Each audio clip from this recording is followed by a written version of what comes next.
Ruiz del Pino es Radio Libertad.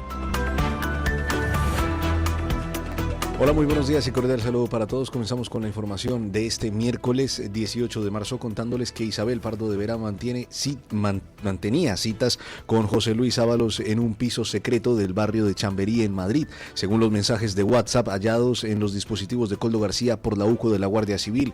Como revela El Español, los mensajes fechados en septiembre del año 2021 muestran cómo Pardo de Vera acudía al inmueble de la calle Rafael Calvo tras sus reuniones como secretaria de Estado. En ese mismo piso, la trama también citó a constructores y prostitutas. Ábalos y Koldo García se referían a Pardo de Vera como la princesita. En uno de los intercambios más comprometedores, Ábalos pide a Pardo de Vera que liquide un tema con el Pequeño, apodo con el que la trama designaba al entonces secretario de organización del PSOE, Santos Cerdán. La Audiencia Nacional tiene imputada a Pardo de Vera por organización criminal, cohecho, tráfico de influencias, prevaricación y malversación. La UCO la define como la puerta de entrada de la trama en Adif y la vincula tanto con los contratos de mascarillas durante la pandemia como con el presunto amaño de obras públicas. Bueno. O sea que la expresidenta de Adif, Pardo de Vera, que está imputada por el presunto cobro de comisiones ilegales a cambio de obras públicas, se citaba con Ábalos en un piso secreto. El Español continúa sacando la saga de mensajes de lo que ha bautizado como el Koldogate. Mensajes de los que fueron incautados por la UCO en teléfonos móviles y otros dispositivos electrónicos pertenecientes a Koldo y a otros miembros de la trama. En esos mensajes intercambiados entre Ábalos y Koldo, pues se ve como Pardo de Vera estaba de hoz y coz en la trama, con reuniones frecuentes, con reuniones y comunicaciones frecuentes con Ábalos, con Cerdán, a quien hacen referencia con el apodo de El Pequeño. Debe de ser que no es especialmente alto, supongo. Y una de las cosas, la más gorda de lo que se desvela hoy, es que Pardo de Vera y Ábalos se veían en secreto en un piso en la calle Rafael Calvo número 7. No está muy claro para qué. Se supone que para hablar de algunas de las guarrerías de la trama, de contrataciones y cosas por el estilo, pero desvelan las conversaciones interceptadas por la UCO y de las que se hace eco hoy El Español en esa investigación de Jorge Calabres. Desvelan que en ese piso de la calle Rafael Calvo se citaba a constructores y prostitutas. No me queda claro si se los citaba simultáneamente o en momentos distintos. Se supone que los constructores para, en fin, pasar por caja, imagino, y las prostitutas, pues digo yo que sería para discutir sobre la filosofía de Baruch Spinoza. Pardo de Vera, por supuesto, no pertenecía a ninguna de las dos categorías, ni a la de constructores ni a la de prostitutas. Y si visitaba ese piso, entiendo que es porque era, como Ábalos, parte del otro lado de la mesa, es decir, de los que citaban a los constructores, y allí pues supongo que negociaban los precios a pagar por cada licitación de obra pública. La verdad es que la figura de Pardo de Vera va cogiendo un carácter distinto a medida que vamos sabiendo cosas. Inicialmente parecía, bueno, pues que era una que estaba puesta ahí en Adif y que podía quizá haber participado en las contrataciones ilegales a cambio de mordidas por orden de sus superiores. Cuando la UCO registra su piso en Santiago de Compostela, encuentra en el cajón de una mesilla un cuaderno donde ella iba anotando a mano todas las contrataciones. Ante eso, pues cabía dos alternativas. La primera, pues que estuviera ahí anotando para luego pasar la factura. La segunda, pues que estuviera anotando porque, bueno, recibía órdenes de arriba para hacer determinadas cosas ilegales o no demasiado morales, y entonces pues lo apuntaba para autoprotección. Esa parecía la explicación más lógica al principio. Un poco que Pardo de Vera participó, pero como por órdenes de arriba. Ahora ya esa imagen está un poco destruida, porque hablamos de alguien que se citaba con Ábalos en pisos secretos para, imagino, pues pactar qué tenían que pedir o qué tenían que conceder. En fin, no creo que Pardo de Vera tenga un futuro judicial demasiado prometedor. No sé cómo se las va a apañar, pero creo que tiene bastantes papeletas en la lotería de ver quién pasa muchos años en la cárcel. Bueno, vamos a hablar un poquito, hablando de papeletas, lotería, vamos a hablar un poquito de estadística, porque hay una cosa que me llama mucho la atención. Escuchen.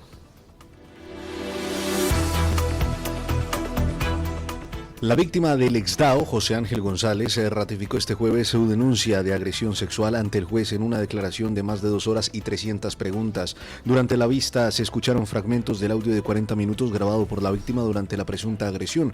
Su abogado, Jorge Piedrafita, describió la declaración como muy detallada y de enorme veracidad. González se acogió a su derecho a no decir la verdad como investigado y negó la penetración, pero el juez le afeó fragmentos del audio con ruidos sospechosos y el sonido de una bragueta que, según el magistrado, se percibía perfectamente. El exDAO calificó a la víctima de loca e histérica y aseguró que le había tendido una trampa. A su llegada al juzgado afirmó que la denunciante le ha destrozado la vida familiar, personal y profesional sin ningún tipo de pruebas. El juez rechazó prohibir las comunicaciones entre ambos al considerar que no existe riesgo, dado que González no ha contactado con la víctima desde julio y ya no ostenta el cargo de máxima autoridad policial. Vaya.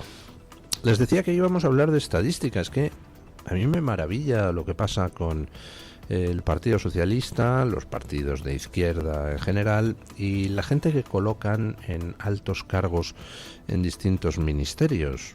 Por ejemplo, este director adjunto operativo, el DAO de la policía, que ha tenido que dimitir. Oiga, me maravilla el cómo en España no hay denuncias falsas, nos decía la izquierda, más que un puñado. Pero resulta que todas les tocan a ellos. Cuando alguien denuncia a Íñigo Errejón, está, por supuesto, mintiendo. Cuando hay denuncias por abusos sexuales contra cargos socialistas, pues la reacción inicial es decir que las denunciantes mienten. Cuando la víctima del DAO le acusa de violación, el DAO dice que es una loca y una histérica. Vamos, que en España no hay denuncias falsas, en España no hay mujeres malvadas que presenten denuncias para fastidiar a los hombres, vamos, a un hombre concreto, pues yo qué sé, porque tengan una disputa o porque estén celosas, sino, vamos, no hay denuncias, y las poquitas que hay, caramba, les tocan siempre a ellos. Es una cosa espectacular. Qué mala suerte tienen los pobres dirigentes y cargos de los partidos de izquierda en España. Todas esas denuncias falsas que no existen, les tocan. Ya es mala pata. Yo no estoy en las interioridades de este caso. Yo no sé si se trata de una denuncia falsa o no se trata de una denuncia falsa. Lo que sí sé es que hemos tenido durante años un machaque continuo en el que se da por supuesto que el varón es siempre culpable a menos que demuestre su inocencia, invirtiendo la carga de la prueba. Hemos asistido a campañas del hermana, yo sí te creo, y luego al final resulta que lo que hay es una epidemia de abusos sexuales denunciados por mujeres que afecta a la izquierda. Y al final, como afecta a la izquierda, entonces, hermana, ya no te creo. Hermana, eres una loca y una histérica, que dice el Dao. Yo no tengo ni idea de quién tiene razón en este caso, si hubo una violación o si era una loca e histérica. Pero sí sé dos cosas. Primero, que todos los políticos de los partidos de izquierda y los altos cargos nombrados a dedo por esos políticos no deberían tener derecho a decir que se trata de denuncias falsas, puesto que ellos han tratado de privar a los demás de ese derecho. Y la segunda cosa que sé es que esta, a la que ahora el Dao llama loca e histérica, pues recibió una serie de promociones y fue colocada en distintos cargos. Me está diciendo el Dao que una policía loca e histérica fue nombrada por él, supongo, en ciertos puestos, fue ascendida, se le permitía llevar un arma a alguien que es una loca y una histérica. Él sabía que era una loca y una histérica y a pesar de eso no tomó medidas para que una loca y una histérica no tuviera una pipa y no pudiera ascender en la policía. Y sabiendo que es una loca y una histérica, él dice que le tendió una trampa. Pues, no sé, a lo mejor es verdad. Pero sabiendo que es una loca y una histérica, ¿permitió usted que esta señora le llevara en el coche hasta el piso, propiedad del ministerio? No sé, yo habría huido como la peste de una loca y una histérica, ¿no? En fin, lo dicho, qué mala suerte tienen los políticos de izquierda y los altos cargos que los políticos de izquierda nombran. Todas las denuncias falsas les tocan a ellos. Es espectacular. Bueno, ayer hablábamos en la tertulia sobre esas declaraciones del rey diciendo que hubo abusos en la conquista. Por supuesto, pues ha habido gente que ha dicho que, hombre, que técnicamente, y yo también lo pienso, técnicamente lo que dijo el rey era impecable. En el sentido de que, bueno, la corona española intentó que hubiera un trato humano en América a los indígenas, pero que hubo muchos abusos y, hombre, claro que no se puede juzgar aquello con los criterios del presente. Lo que dijo el rey es técnicamente perfecto. El problema es lo que no dijo.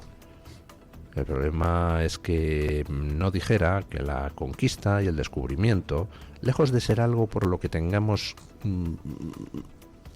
que pedir perdón o por lo que tengamos que avergonzarnos, es algo por lo que podemos hinchar el pecho y presumir, porque fueron gestas gloriosas, fueron cosas que otros pueblos no han sido capaces de hacer y sobre todo fue infinitamente más humano que cualquier otra colonización.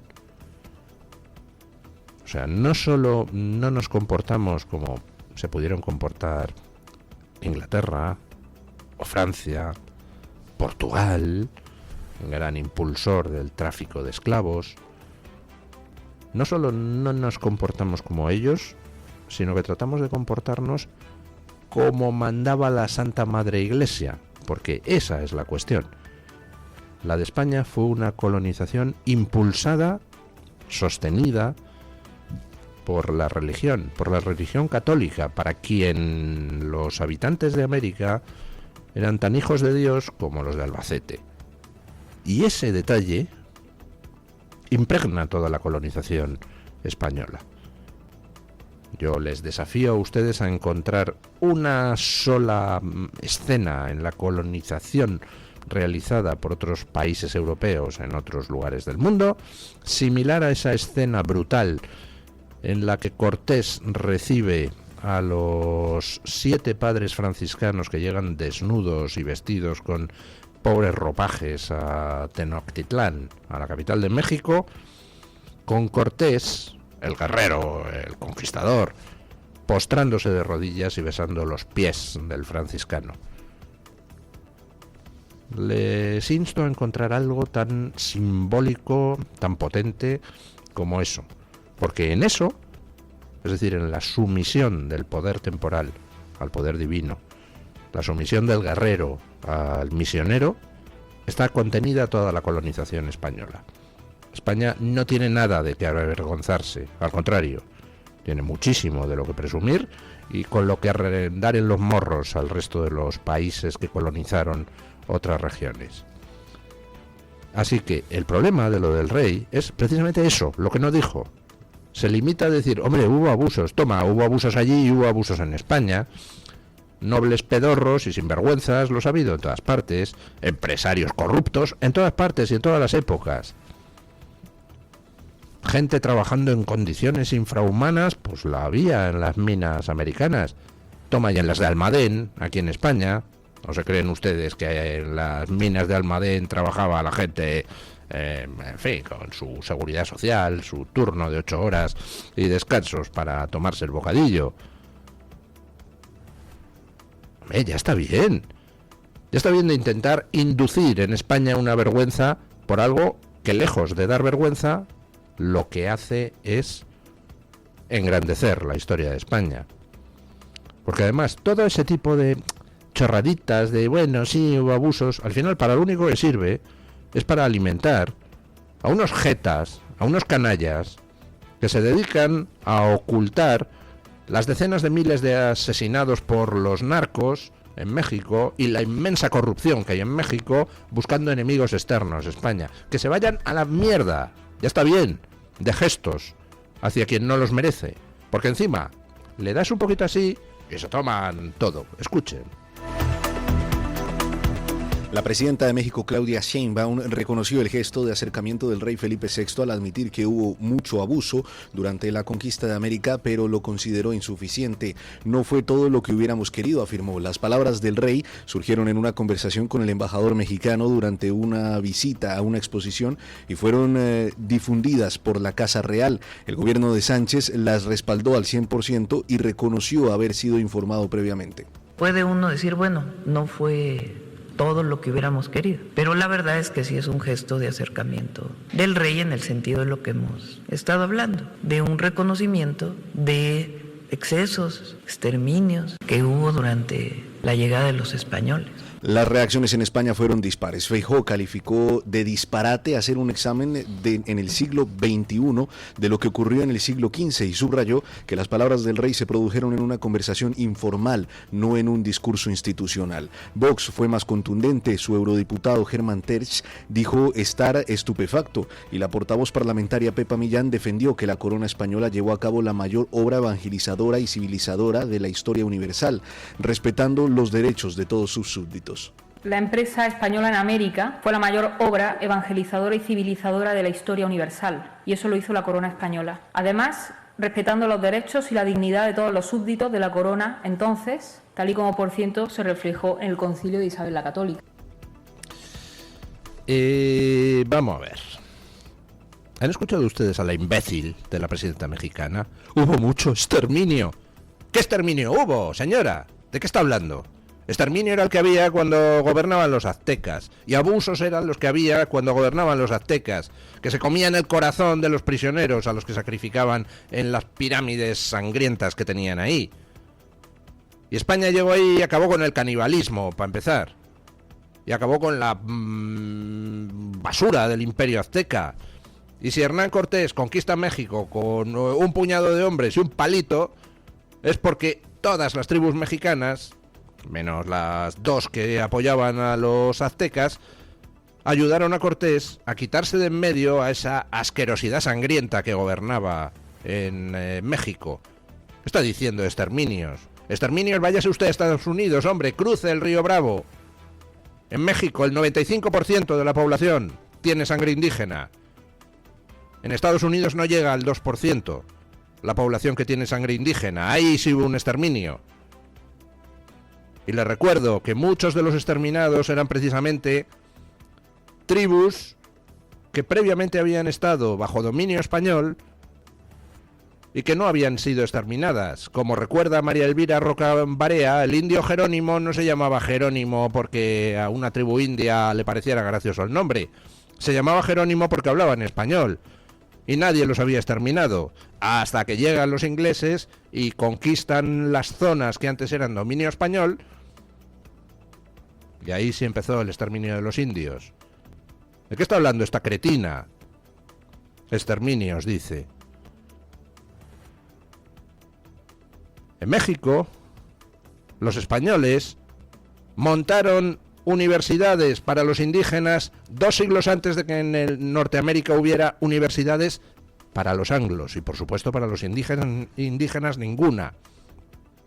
En México, si hoy en día puede hablar alguien azteca, es porque nosotros hicimos para mantener ese idioma, poniendo por escrito la gramática del azteca, del náhuatl, antes de que los franceses pusieran por escrito su gramática, la gramática francesa.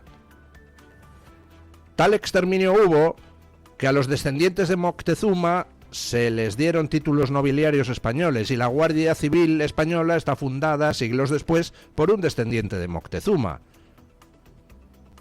¿De qué habla esta majadera?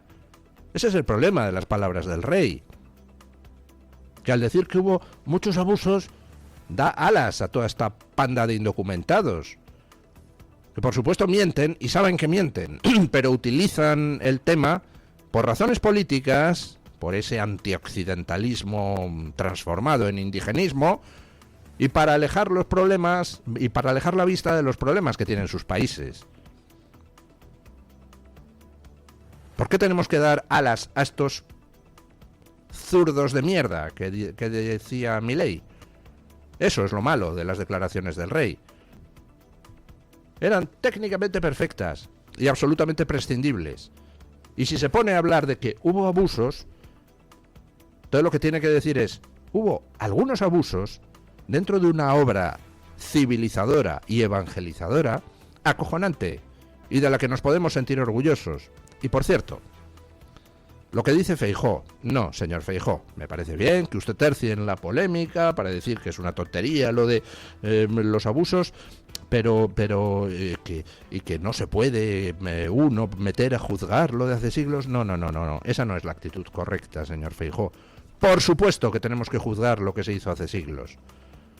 Y juzgando lo que se hizo hace siglos, lo que se ve es que España puede presumir de haber hecho las cosas infinitamente mejor que todos los estados que existían en aquella época. Claro que debemos entrar a analizar lo de hace siglos. Eso de, no vamos a entrar a aquello como diciendo, bueno, sí, hicimos barbaridades, pero no es momento de... No. Claro que sí, entremos. Y entremos a decir que España lo hizo bien, mientras que el resto de potencias colonizadoras fueron imperios depredadores. Nosotros no. Nosotros no esquilmamos a los indios. Todo el oro que vino de América a España era el 20% que pagaban de impuestos allí los que sacaban el oro de las minas. Pues solo faltaba que encima no pagaran impuestos. Y España pagando universidades allí y encima, de bolsillo ¿de quién? De los españoles. No. El dinero que se sacaba, el oro que se sacaba en América se utilizó para construir América y una pequeña parte vino a España. ¿Saben ustedes cuánto? El oro traído por España desde América pues equivale a lo que México saca hoy en 2 años de sus minas. ¿De qué hablan toda esta panda? En uno de los documentales de José Luis López Linares tiene una frase muy rotunda, Zunzunegui, el historiador. Dice, cuando me preguntan ¿dónde está el oro que los españoles sacaron? dice Zunzunegui. Yo le respondo, mira a tu alrededor. Mira las catedrales y las universidades y las iglesias y las obras de arte. Ahí está el oro que sacaron los españoles. Y va el rey, y porque Sánchez le dice que hay que limar asperezas con México, dice la chorradita, que hubo muchos abusos. No, majestad, ya está bien. En fin,